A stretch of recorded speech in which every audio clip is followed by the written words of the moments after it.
The establishment rhinos are in a tizzy because President Donald Trump has not contacted Nikki Haley and her Democratic voters to beg for their support. Politico describes the D.C. establishment's cabal's dissatisfaction with Trump's failure to contact them or seek their backing. We're going to get into why it's ridiculous that Politico would be worried about this in the first place and why Trump couldn't care less about this group of people.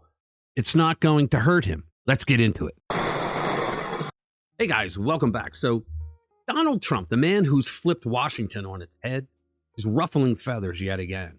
But this time, he's done nothing at all. Picture this. Establishment Republicans are squirming because Trump isn't playing by their rules. But is he on to something bigger that they just can't grasp? What does it matter when Haley's voters were not going to vote for her anyway in the general election in November? People registered as Republicans who voted for Haley weren't going to vote for Trump either. And the Democrats were just voting for Haley because they figured she would be easier to beat in the general when they vote for Mr. Potato Head. It makes no sense that the people of Politico are wondering why the Trump camp hasn't reached out to people who aren't going to vote for them anyway. But then again, they probably only published the story to plant a seed in people's minds that it's okay to be a Republican and hate Donald Trump. From the story, when Nikki Haley exited the presidential race earlier this month, she issued what sounded like an ultimatum. Donald Trump needed to earn the votes of those who did not support him, and it was now his time for choosing. So far, Trump hasn't chosen to do much for the sake of reconciliation after calling for the party to come together. In fact, he hasn't reached out to Haley or some of her top allies at all. Now, why is it always throughout Trump's history here in D.C. that he was the one that had to try and reconcile? How come nobody ever had to go to him? Art Pope would know. The former chair of Americans for Prosperity, the anti-Trump Republican outfit that boosted Haley in the primary, and a top GOP donor who backed Haley himself, told Politico the Trump campaign hasn't reached out to him. It's been less than 2 weeks since Haley dropped out, but the lack of contact is indicative of rifts that persist even after Trump officially became the presumptive nominee this week. Trump beat Haley decisively, but the voters who supported her include whole swaths of Trump-averse conservatives who have suggested they may not throw their votes to him in the fall, a liability for the former president. But it's okay by their standards to let the non-vote for Trump allow Joe the Meatball Head to get another 4 years to finish off the country completely? First of all, who cares if these Trump-averse conservatives are not going to vote for him? Who gives a damn? I mean, do they really matter? They were probably the ones that didn't vote for him all along anyway. And he did great in his first 4 years without their help. Trump and his campaign folks are smart enough to know they shouldn't waste time, effort, or money on people Politico says they should. It's always hilarious to watch radical leftists give helpful tips to Republicans who they can't stand on a normal day. One of the reasons why Democrats and leftists hate Trump so much is because he lives in Realville, USA.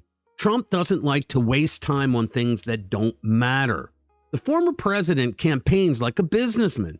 Everything to him is either a win or not a win. Those are the only two categories there are. In business, you make decisions that will help you with your project and avoid things that will not.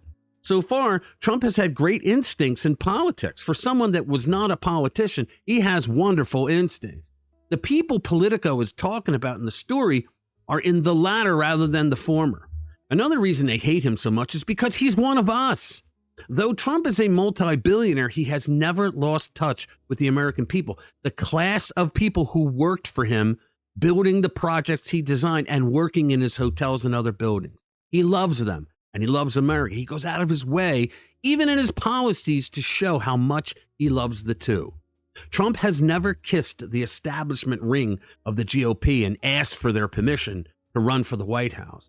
And they will never forgive him for it. Trump stands for empowering everyday Americans.